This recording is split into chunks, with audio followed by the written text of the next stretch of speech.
Usually when you think of the Sega Master System and the Sega Genesis, you think of two very different systems with two very different levels of success.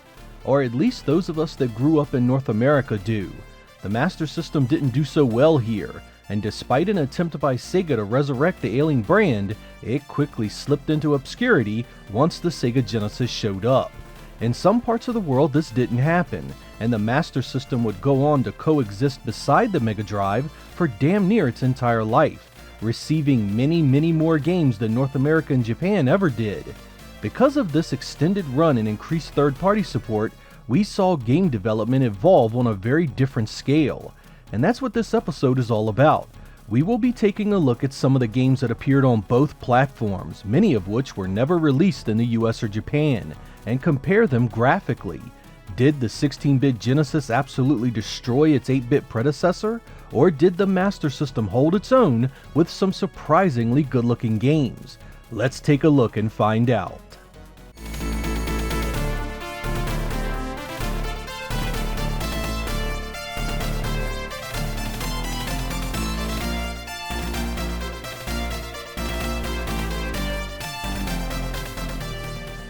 Aladdin here isn't the same game between the two platforms. There are a lot of design differences in gameplay and stage layouts, but I think we can still compare the two visually. While the Genesis release has some killer animation and large sprites, you cannot easily look past the Master System assets. There are some great layering effects in the backgrounds, and the line scrolling on some of the buildings is downright impressive. I think the Genesis version is clearly superior, but enough was done to the Master System to really hold its own. If you've never given the 8-bit version a chance, fire it up. It's a heck of a good challenge. It was never released for the US Master System.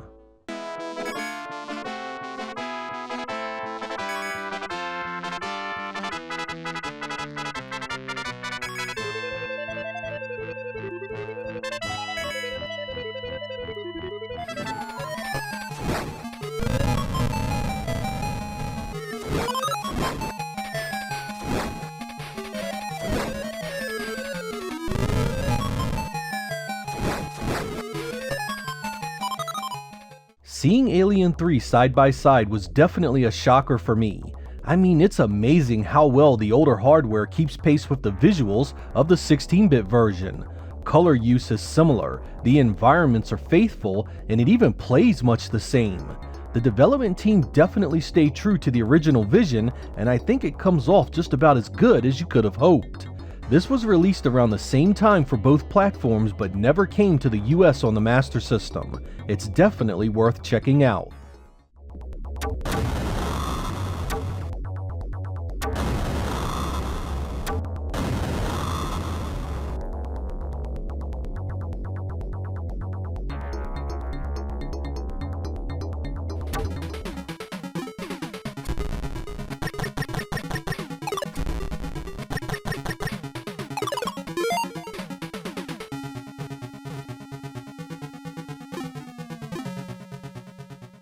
Oh man, poor Chuck Rock here suffers mightily on the old Master System.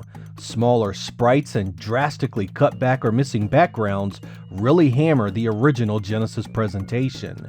It still plays okay, but is overall an unimpressive showing visually. It even lacks music. Chuck Rock isn't on my list of favorites anyway, so the drop in visual quality makes me want to play it even less. No US release again on the Master System, leaving this one a clear winner on the Genesis.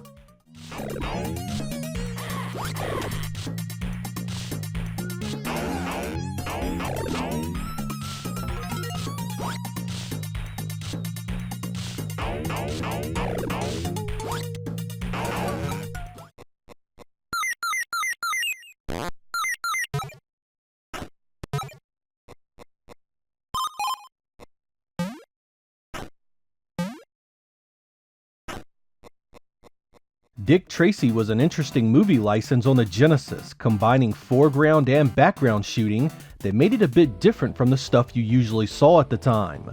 The Master System release tried to copy it, nearly stage for stage and with similar gameplay. While there are some differences in detail and sprite size, it even copied the visuals rather closely. It would have been a good game too if it hadn't been for the gameplay requiring you to tap the attack button to shoot side to side and holding the button to shoot into the background. It made things awkward and imprecise, making it a much more frustrating experience. Since Sega of America was responsible for this, the Master System actually saw a release in the United States.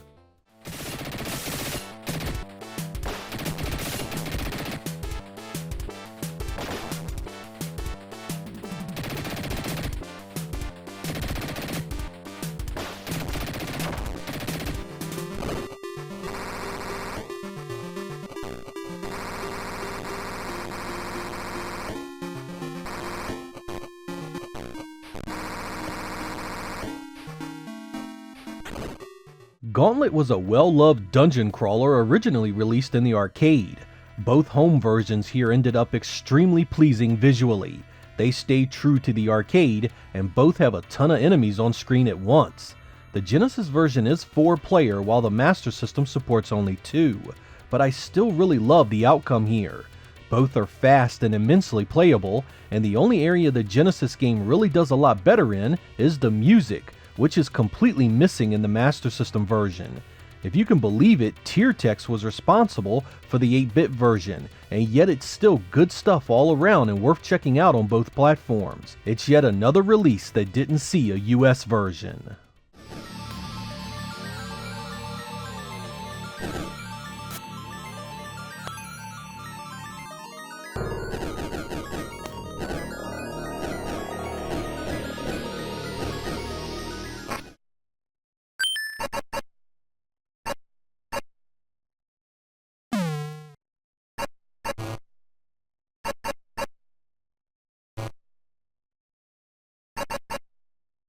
The Lion King was a tough but beloved game on the Genesis.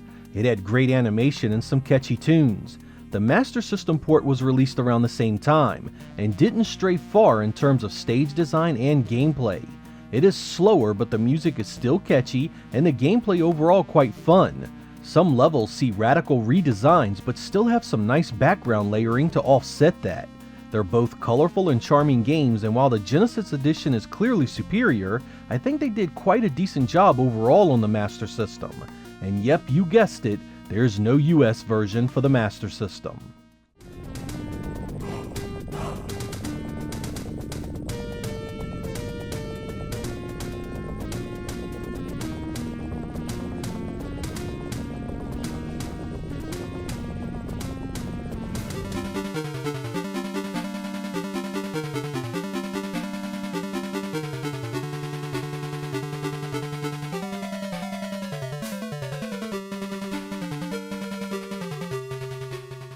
Just take a moment and take in what you're seeing here.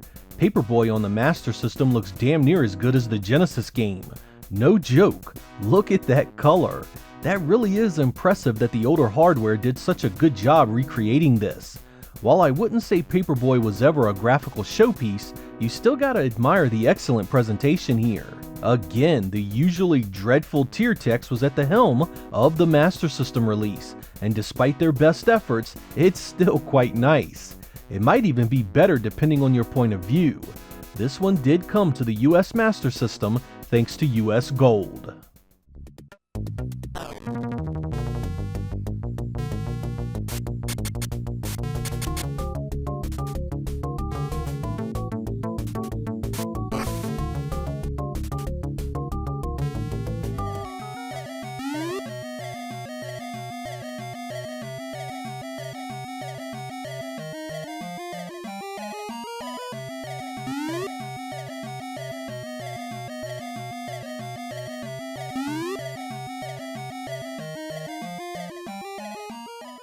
I'm a fan of baseball games and enjoyed both Reggie Jackson and Tommy Lasorda for the two systems.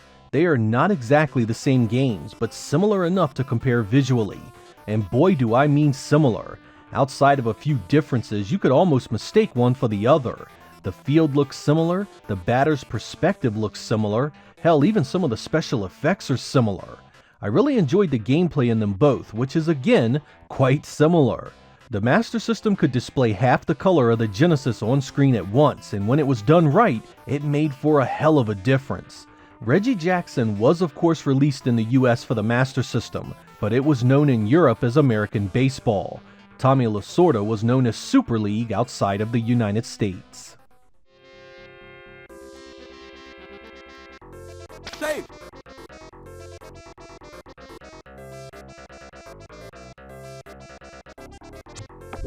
Right fielder. Out.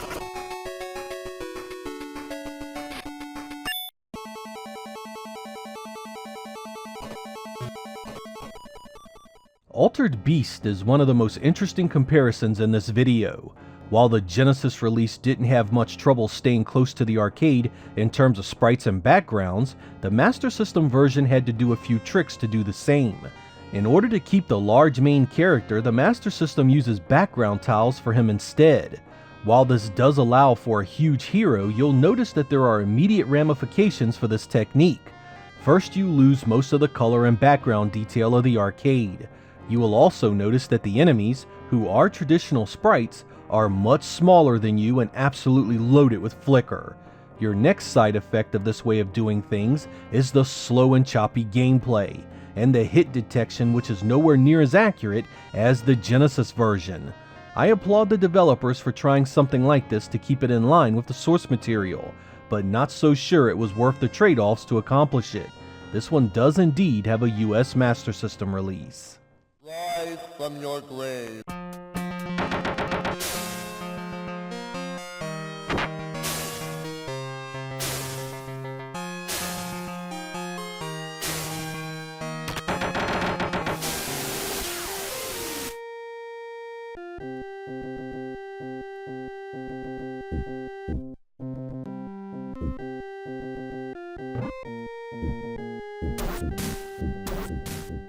Sega's own Bonanza brothers saw ports to just about everything, including the Genesis and Master System. Again, the Master System does a fine job even when compared directly to the more capable 16-bit version.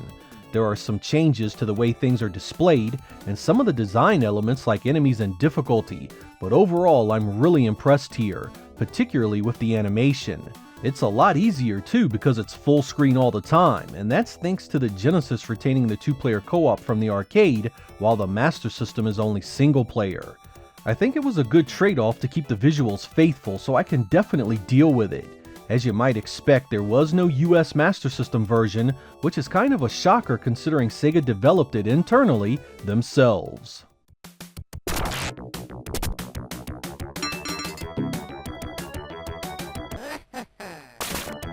Wow, wow.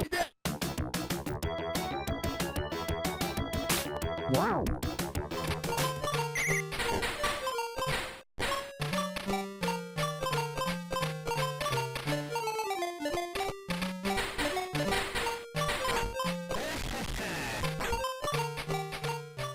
Wow man, what a difference Chuck Rock 2 Son of Chuck was. Whereas the first failed to impress me in any way on the Master System, its sequel here manages to blow me away completely. Killer animation, detailed stages, and it actually has some music. I've always felt this was the better game in the franchise in just about every way, and the Master System game is every bit as playable and graphically pleasing as the Genesis edition.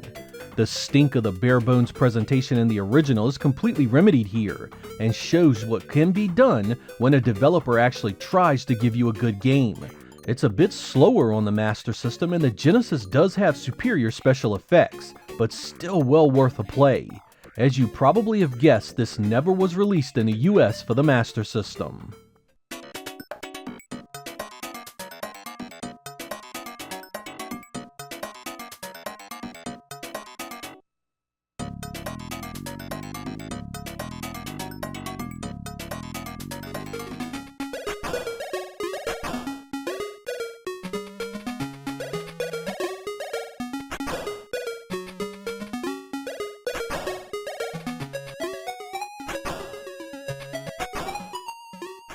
Cool Spot continues the fine tradition of Virgin games being pretty respectable on the Master System. Here you have very similar levels of animation, stage graphics, and enemy variety. The Genesis version has the better backgrounds, and the color of course is more robust in its usage, but you still gotta respect how things turned out on the older hardware. Seriously, it plays just as well, if not a tad better, and even the music is still catchy. It was amazing sometimes just how well the Master System could capture the same game so well, despite being much weaker on paper. If you like this on the 16-bit systems, the Master System release should be very satisfying. Again, there's no US version for the Master System.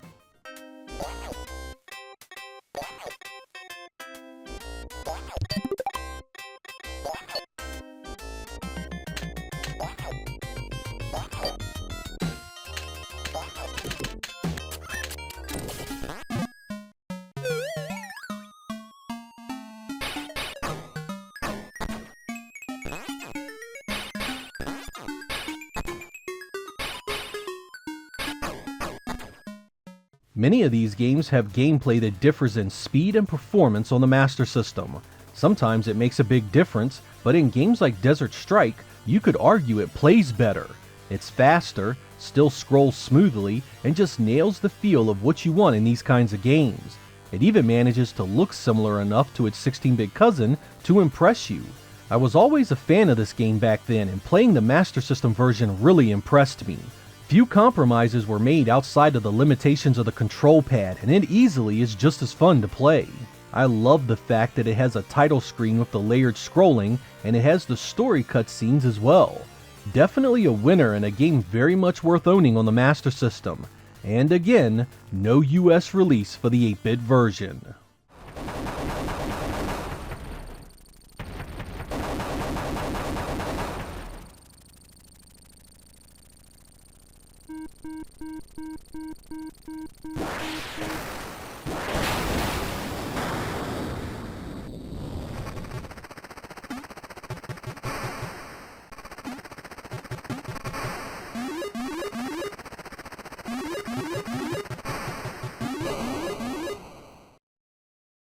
Dynamite Duke is an auto-scrolling third-person shooter that was ported from the arcade game of the same name.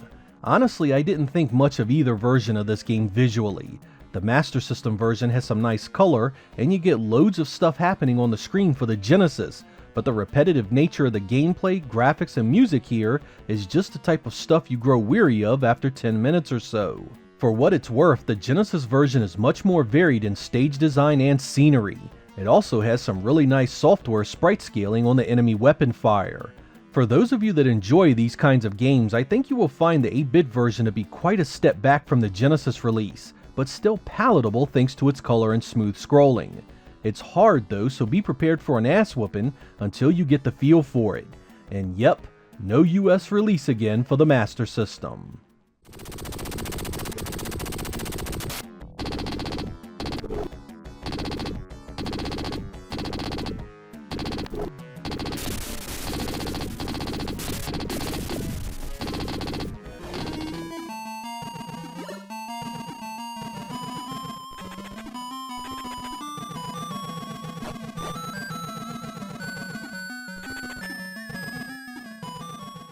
I didn't know Ecco was released on the Master System until years later. I was quite curious to see how it handled it, and boy was it a downgrade visually. The lush underwater kingdom of Ecco has been compromised heavily here, particularly when it comes to color. It doesn't play nearly as well either, especially having to press both buttons to do your dash attack. It makes for a lot of missed strikes and damage taken. If it was the only way you had to play Ecco back then, I can see you adjusting, but coming from the Genesis version first, this one didn't impress me at all on the Master System. Because the Master System ports didn't show up until 1994, there of course is no US release to be found.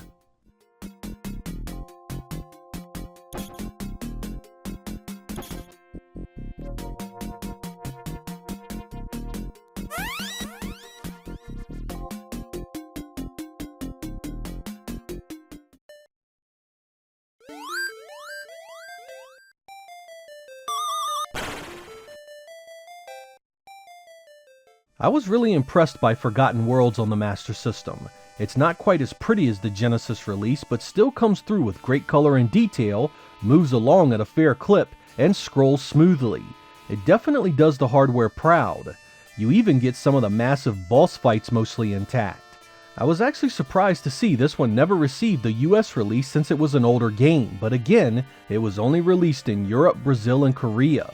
Shoot 'em ups were often scaled back heavily for 8-bit machines, but this one remains quite impressive for what it is, especially since it was only half the cart size of the Genesis version.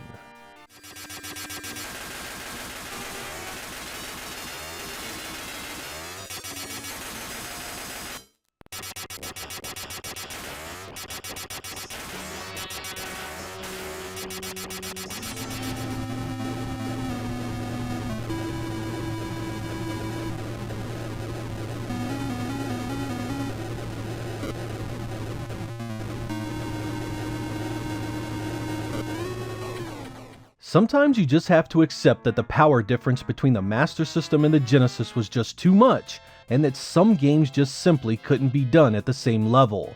I think that applies to Ghouls and Ghosts here.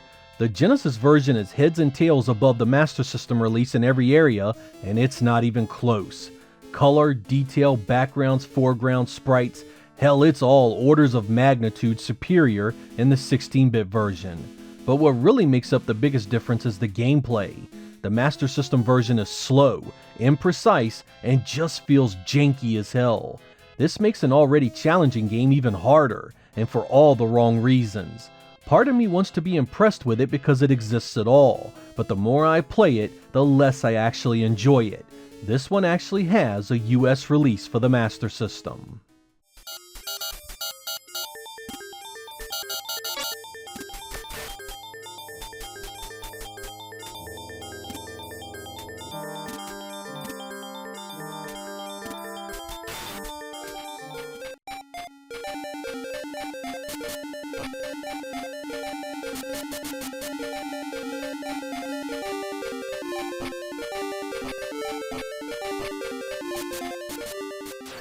We looked at Altered Beast earlier, and it was a much less impressive game than the Genesis version.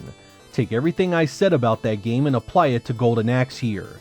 Half the time you move too fast and attack too slow, and sometimes it's the other way around. It's just a wholly inconsistent experience on the Master System that doesn't do the Genesis or arcade versions justice. To make matters worse, you lose the multiplayer and 2 of the 3 playable characters. It's a product of compromises that ends up being lesser for it. If you were stuck with this as a kid, you have my condolences. You really missed out on a much better version elsewhere. But we again did get a US Master System release for this one.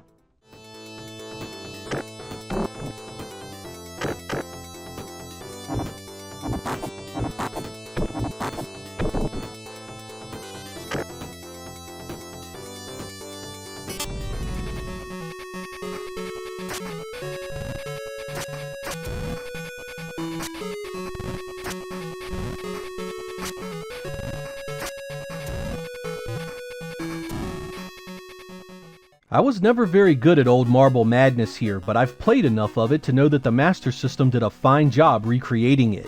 It was never a graphical showpiece even in the arcade, but the color and animation here is faithful and easily close enough to the Genesis version to be comparable. Heck, I'd even say it sounds better than the US Genesis version. It doesn't play so bad either. As you'd expect, there's no US release for the Master System, which at this point should come as no surprise at all.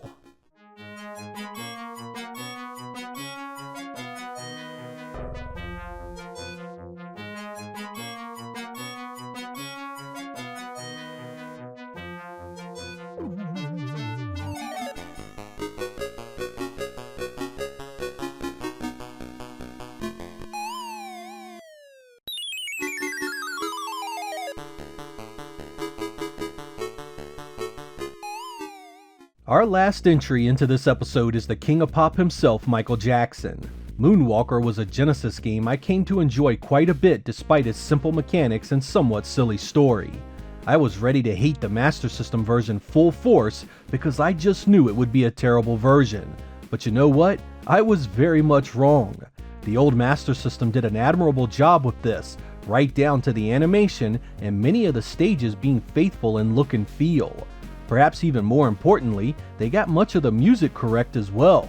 There are some gameplay differences here, and some of the later stages have been altered quite heavily, but you still have to respect the closeness of the end product.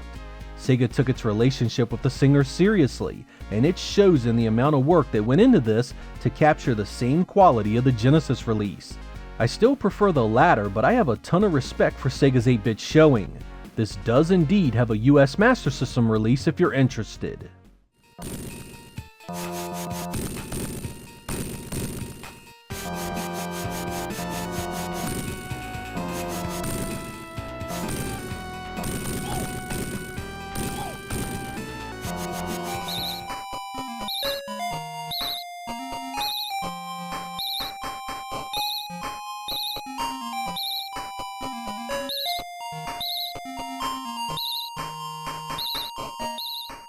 So there we are guys, 20 Sega Master System games and how they fared against their Genesis counterparts. We had some surprises and disappointments, but I think overall, you really have to respect what the Master System was able to do with hardware that was quite a bit weaker. While we often saw some compromises in speed and accuracy, these games still looked and played well enough in 8-bit form to entertain millions of gamers across the globe. For those of you that missed many of these in North America, a great many of them did see Game Gear releases around the same time. While much of the design is the same in these versions, the zoomed-in display often impacted how things looked and felt, making the Master System version the preferred 8-bit choice.